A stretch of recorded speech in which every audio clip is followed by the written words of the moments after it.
சொந்தங்களுக்கு வணக்கம். இன்னைக்கு அழகே அழகு சீரியல்ல பார்த்தீங்கன்னா, காது குத்த வைபவம் ரொம்ப சிறப்பா ஆரம்பிச்சிடுதுங்க. தாள தப்பட்டையோட சீர்வரிசைலாம் எடுத்துட்டு வராரு. இத பார்த்து ரொம்ப ஷாக் ஆகுறாரு நம்ம தங்கராசு. என்ன நம்ம மாமியார் வீட்லேருந்து இவ்ளோ வருதேன்னு சொல்லிட்டு எல்லாரையும் வாங்கன்னு சொல்லிட்டு கையெடுத்து கும்பிட்டு வரவேற்கிறாரு. சொந்த பந்தங்கள்லாம் ரொம்ப நன்றி என் வீட்டு விசேஷத்துக்கு வந்ததுக்கு. ரொம்ப சிறப்பா பண்ணிடலான்னு சொல்லிட்டு ரொம்ப பெருமையாவும், நக்கலாவும் பேசிட்டு இருக்காரு. ஒரு வார்த்தை கூட வந்து அழகுமலரையும், பாக்யராஜையும் வாய் திறந்து வாங்கன்னு கூப்பிடலங்க. எல்லாரையும் கூப்பிடுறாரு. இத பார்த்த ரேவதிக்கு ரொம்ப மன உளைச்சல் ஆயிடுது. நம்ம வீட்டுக்காரர் ஏன் இப்படி பண்றாருன்னு சொல்லிட்டு, அந்த நேரத்துலயும் பாருங்களேன், நம்ம அழகுமலரையும், பாக்யராஜையும் "அண்ணா வாங்கண்ணா, வாங்க அண்ணின்னு" சொல்லிட்டு கூப்பிடுறாங்க. இத பார்த்து காண்டாவறாரு தங்கராசு. நானே கூப்பிடல, எப்படி அண்ணன் என்னைய கூப்பிடுறாருன்னு சொல்லிட்டு வயித்தெரிச்சலோட முணுமுணுச்சுட்டு இருக்காரு. பெருமைக்கு பண்ணி வளர்ப்பாங்கல்லங்க, அந்த கதை தாங்க இந்த தங்கராஜு. 3 கடா வெட்டுற மாமான்னு சொல்லிட்டு பெருமையா பேசிக்கிறாரு. எல்லாருக்கும் இன்னைக்கு கடா வெட்டி சோறு. எங்கேயுமே இது மாரி நடக்காது. அந்த அளவுக்கு நான் ஜாம் ஜாம் பண்ண போறேன். ஆயுசுக்கும் பேசணும். அந்த மாரி நான் தடபுடலா பண்ண போறேன்னு பெருமையா பேசிட்டு இருக்காரு.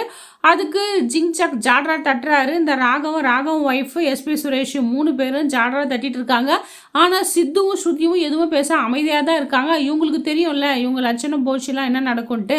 அவங்களுக்கு சுத்தமா இந்த தங்கராஜ புடிக்கவே புடிக்காது. பாக்யராஜ் ஆசையா தன் தங்கச்சி குழந்தைய தூக்கி கொஞ்சுறாரு. இத பார்த்து பொறுக்காத தங்கராஜ் என்ன பண்றாரு, பொண்டாட்டி கிட்ட சொல்லிட்டு குழந்தைங்க கூட்டிட்டு வா, டைம் ஆச்சு, காது குத்தணும் இல்லைன்னு சொல்லிட்டு அப்படியே புலி மாதிரி பாஞ்சிட்டு இருக்காரு. அவர் ரேவதிக்கு புரியுது. ஏன் நம்ம அண்ணன் அண்ணியும் குழந்தை தூக்குறாங்கல்ல, அதை பார்த்து கடுப்பாய் தான் இவர் சொல்றாருன்ட்டு கூப்பிடலான்னு எப்படி கூப்பிடுறதுன்னு சொல்லிட்டு யோசனை பண்ணிட்டு இருக்காங்க. இதை பார்த்துட்டு என்ன பண்றாங்க, ரேவதி அம்மா குடுமலரேன்னு சொல்லிட்டு குழந்தைய நாசுக்கா எடுத்துன்னு போயிடுறாங்க. இதை பார்த்து அவர் என்ன சொல்றாரு, பத்தியா நீ தாலி கட்டின பொண்டாட்டி, நான் எப்படி புருஷன் கோணம் என்னன்னு தெரிஞ்சிக்காம நீ என்கிட்ட பேசிட்டு இருக்க. உங்க அம்மா பத்தியா நான் என்ன நினைக்கிறேனோ அதுக்கு எப்படி ரியாக்ட் பண்றாங்க பத்தியா, பார்த்து தெரிஞ்சுக்கொடி அப்படின்னு சொல்லிட்டு பொண்டாட்டியை திட்டுறாரு.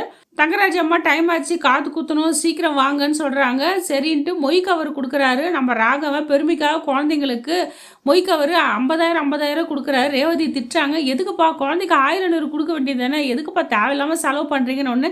ஏம்மா எனக்கு ரிட்டையர் பணம் வந்துடுச்சு, என் பேர குழந்தை சார் யாருக்குமா செய்ய போகிறேன்னு சொல்லிட்டு இதெல்லாம் ஓவர் வந்தாங்க. மாப்பிள்ளை கௌரவப்படுத்தணும்ல, இன்னும் மாப்பிள்ளை கௌரவப்படுத்துறது இருந்தால் தான் மாப்பிள்ளையை கௌரவப்படுத்த முடியும். யாரோ வட்டிக்கு வாங்கி அடிக்க வாங்கினாலாம், அடிக்க விற்று வட்டியை கட்டினாலாம், அந்த கதையாக இருக்குது. ஏதோ கஷ்டப்பட்ட பணத்தை நம்ம பையன் சம்பாரிச்சு நம்ம குடும்பத்தையே காப்பாத்துறான். இந்த ஃபங்க்ஷன் வேறு வந்துச்சு, எதனா பணம் கொடுத்து ஹெல்ப் பண்ண முடியல.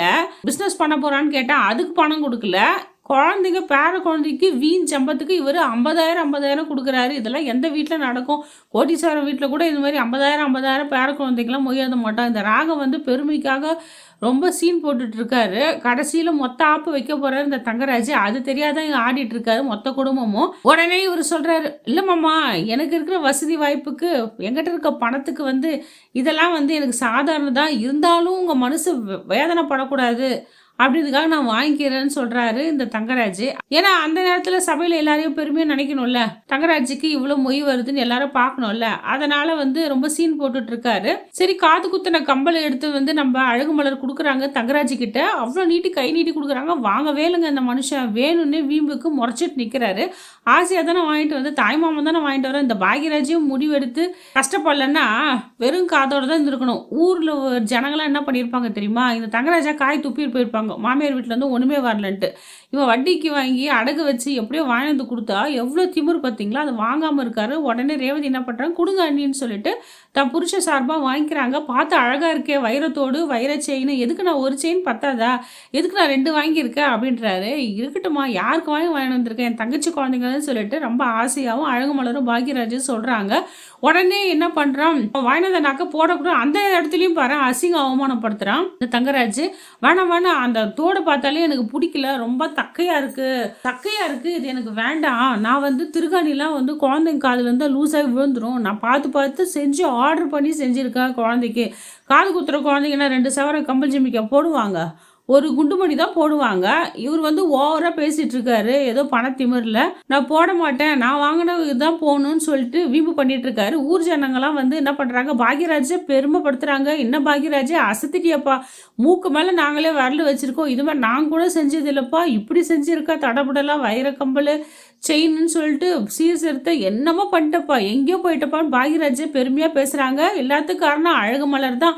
அழகுமலர் மட்டும் முறம் பிடிக்காம இருந்திருந்தா, ஒத்துழைக்காம இருந்தா இதெல்லாம் நடந்திருக்க முடியுமா? அழகுமலரையும் பாக்யராஜும் அந்த ஊர் மக்கள் வந்த சொந்த பந்தம்லாம் பாராட்டுறாங்க.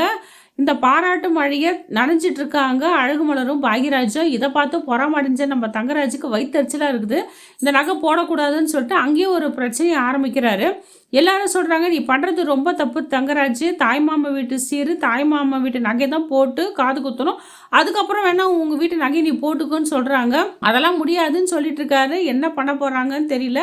இது ஒரு பிரச்சனையா. இன்னொன்று வந்து காது குத்துது யார் மடி மேலே உட்கார வச்சு காது குத்துன்னு சொல்லிட்டு அதுக்கு ஒரு பிரச்சனை பண்ண போகிறாரு. இந்த நகை வாங்கி காது குத்துறதுக்கு இவ்வளோ பிரச்சனை பண்ணுற தங்கராஜ் நாளைக்கு வந்து தாய்மாமா மடியில் உட்கார வச்சா காது குத்தணும்னு சொல்லிட்டா அதுக்கு என்னென்ன பிரச்சனை பண்ண போகிறாரு தெரியல இந்த தங்கராஜ்.